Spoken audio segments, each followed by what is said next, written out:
Selamat pagi. Gimana kabar ini? Luar biasa baik.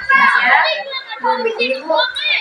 Beberapa waktu lalu kan kita sudah menyepakati bahwa saya akan melakukan supervisi di kelas dulu ya. Nanti di pelajaran apa Bu? Seperti Pelajaran PKN. PKN ya. Nah itu aku kelas 3. Nah, jadi sebelum melakukan supervisi, saya akan menjelaskan bahwa tujuan supervisi ini bukan untuk menilai, cara cinta mengajar, bukan juga untuk mencari-cari kesalahan, tapi lebih ke mengamati sekaligus mengevaluasi nantinya kompetensi apa yang ada di dalam proses pembelajaran tersebut. Sebelumnya saya mau tanya Ibu, tujuan pembelajaran yang akan Ibu sampaikan nanti apa ya? Yang berkaitan dengan pembelajaran PKN. Tujuannya itu agar peserta didik mampu memahami simbol Pancasila, bunyi Pancasila, serta maknanya dalam kehidupan sehari-hari. Berarti yang Ibu inginkan tercapai nanti adalah peserta didik mampu memahami, kemudian mengenal simbol-simbol dan lambang Pancasila, serta menerapkan dalam Kehidupan sehari-hari. Kira-kira nanti nih saat supervisi, area pengembangan atau kompetensi apa yang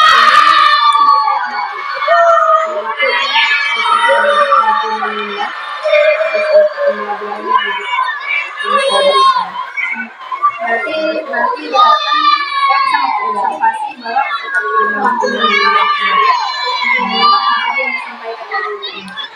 Untuk strategi pembelajaran nanti seperti apa Bu? Yang sudah dipersiapkan? Itu strateginya saya menyampaikan materinya dulu, kemudian anak-anak dipersilakan untuk bertanya yang belum dipahami dari materi yang saya sampaikan.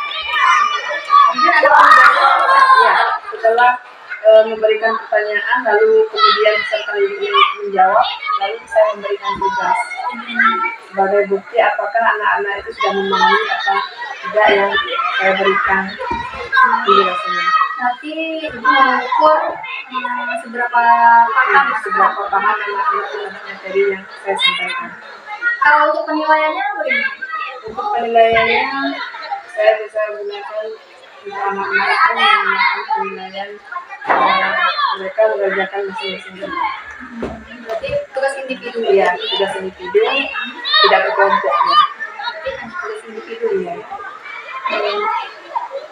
Nah, kira-kira nih apa yang didapatkan dari apa yang Ibu harapkan bisa dapatkan dari hasil supervisi nanti? Ya, yang saya harapkan supaya saya bisa menjelaskan apa yang disampaikan kepada anak-anak, lalu materinya juga harus disampaikan benar-benar kepada anak-anak biar anak-anak bisa menyimak apa yang saya sampaikan di dalam kelas. Kira-kira pembelajaran PPKN nanti hari apa ya? Pembelajaran PPKN itu kita hari Selasa jam pertama.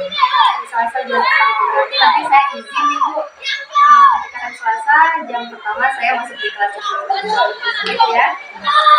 Baik, terima kasih Bu atas pembicaraan kita pada proses pra-observasi. Ini sangat berarti bagi saya. Bagaimana nanti saya harus mengamati area pengembangan yang dikatakan tadi. Jadi nanti ketika pelaksanaannya saya sudah punya acuan untuk mengamati nanti. Ya. Terima kasih Bu Sinta atas waktunya. Sampai ketemu hari Selasa.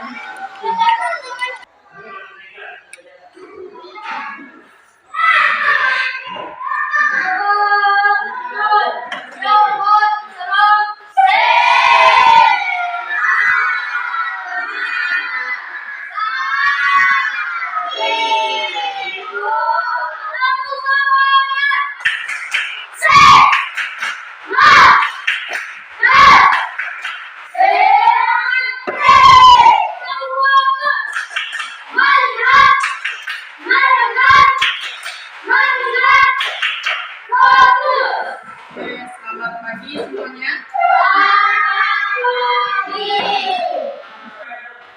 Hari ini kita pembelajaran matematika Siapa yang tidak masuk hari ini? Semua ya. Kemarin kita membahas tentang lambang Pancasila.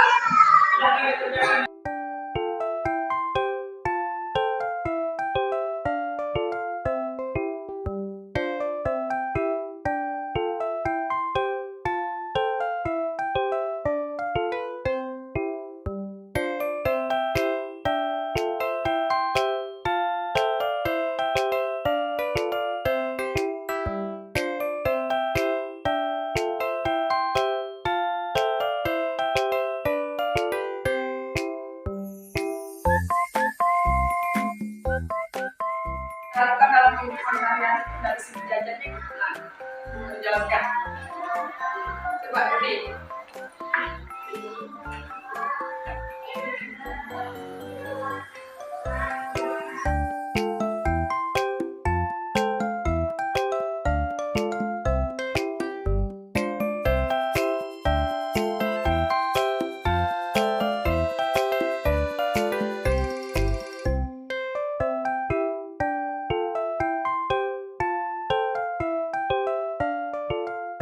Yang sesuai dengan sila kedua. Kalau yang pertama tadi kita membahas tentang sikap yang sesuai dengan sila pertama, dan sekarang kita membahas tentang sikap yang berkaitan dengan sila kedua.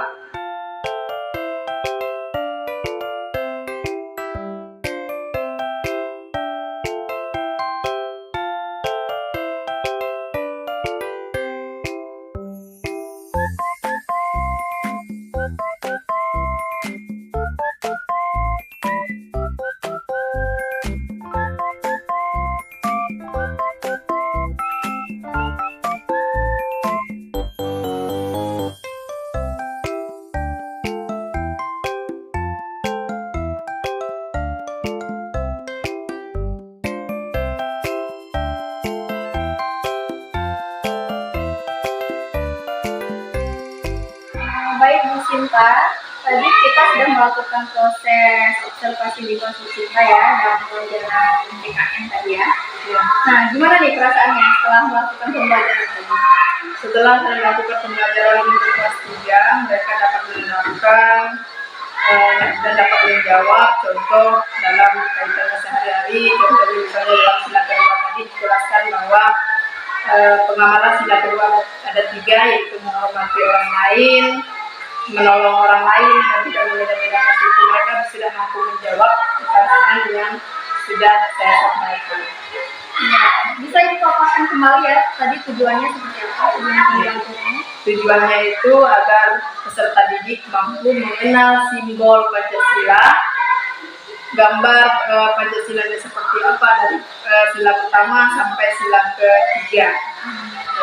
Ya, jadi sebenarnya hal apa saja nih yang Ibu inginkan dimiliki oleh murid-murid itu?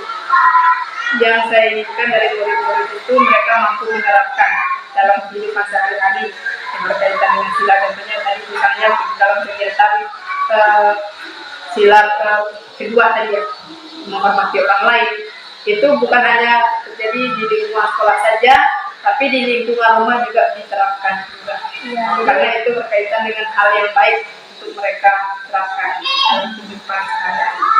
jadi ketika Ibu menyampaikan sebuah tujuan pembelajaran, mereka tidak hanya menghafal, jadi tetap diterapkan di lingkungannya ya, dengan caranya ya.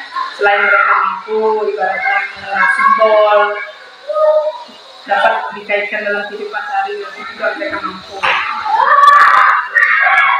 Menurut Ibu Sinta nih, ada tidak hambatan yang dialami selama proses pembelajaran tadi?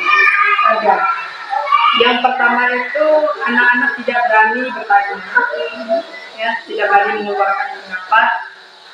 Dengan mereka agak kaku, terfokus sama buku, dan mereka tidak mampu menyimak apa yang telah dibaca. Jadi tantangan yang paling besar nih menurut Bu Sinta selama proses tadi itu tantangan yang paling besarnya apa? Tantangan yang paling besar itu mereka tidak mampu menyimak apa yang disampaikan sama gurunya. Ya. Kira-kira apa yang bisa Ibu lakukan untuk mengatasi tantangan tadi atau mengatasi hambatan tadi? Untuk mengatasi hal yang menjadi hambatan tadi, saya berusaha untuk menjelaskan bahwa pentingnya sikap menghormati, menolong, dan tidak membeda-bedakan itu saya terapkan bahwa itu sangat penting dilakukan anak-anak apalagi usia sekolah dasar. Ya, nah kira-kira untuk tadi Bu Sinta katakan bahwa anak-anak kurang fokus ya, kurang menyimak. Kira-kira ada nggak yang bisa Ibu Sinta lakukan untuk mengembalikan fokus anak-anak?